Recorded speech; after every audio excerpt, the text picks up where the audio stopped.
Nesta aula, vamos separar duas ideias que parecem iguais, mas não são: o que é processo e o que é direito processual penal. Essa distinção é básica para entender todo o restante da disciplina, porque muita confusão em prova e na prática começa quando a pessoa mistura o processo com o direito que regula o processo. Primeiro, o que é processo? Processo é um instrumento de atuação da jurisdição. É um método estatal, juridicamente organizado, para solucionar um conflito e produzir uma decisão válida.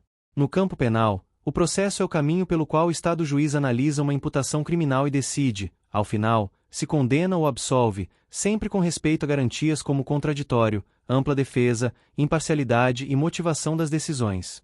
Perceba que processo não é só sequência de atos. Ele é uma relação jurídica. Em regra, existe uma estrutura triangular: de um lado, o órgão acusador, de outro, o acusado com sua defesa, e, no vértice, o juiz, que exerce a jurisdição. Essa relação jurídica processual nasce quando a acusação é proposta e recebida, e se desenvolve por atos que permitem debate, produção de prova, decisões interlocutórias, sentença e eventuais recursos. Agora, compare isso com o direito processual penal.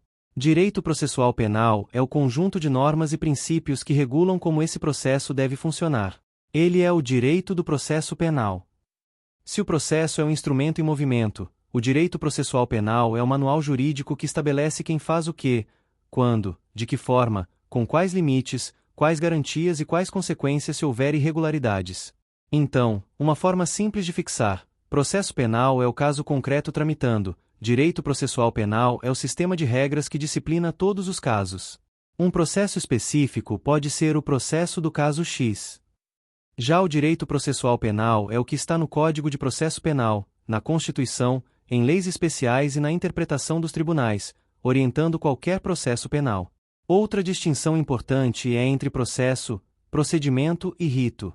Processo é a relação jurídica e o instrumento de jurisdição, como vimos. Procedimento é o modo como o processo se desenvolve por meio de atos encadeados: citação, resposta à acusação, audiências, instrução, alegações finais, sentença, recursos. Rito é uma forma específica de procedimento, um modelo com etapas e prazos próprios. Por exemplo, procedimento comum ordinário, sumário e sumaríssimo. Todos são procedimentos dentro do processo penal, mas com variações conforme critérios legais, como a pena em abstrato e a natureza da infração. A importância disso aparece na prática. Quando alguém diz o processo está nulo, normalmente está falando de um vício em algum ato do procedimento. E quando alguém diz aplicou-se o rito errado, está apontando um erro no modelo procedimental adotado, o que pode gerar nulidade ou necessidade de correção, dependendo do prejuízo e das regras aplicáveis. Agora vamos para a natureza do direito processual penal. Ele é um ramo do direito público. Por quê? Porque trata do exercício do poder estatal de punir e do modo como o Estado pode restringir direitos fundamentais. Processo penal envolve liberdade, patrimônio, intimidade, sigilo de dados, honra, imagem. Por isso, não é um direito entre particulares, e sim um direito que disciplina a atuação estatal e impõe limites ao Estado. Daí surge uma característica essencial: a constitucionalização do processo penal. No Brasil, o processo penal não pode ser compreendido só pelo Código de Processo Penal.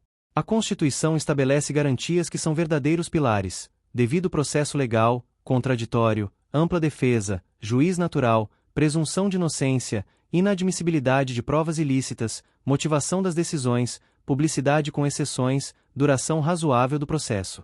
Isso significa que o direito processual penal é, em grande parte, direito constitucional aplicado ao caso penal.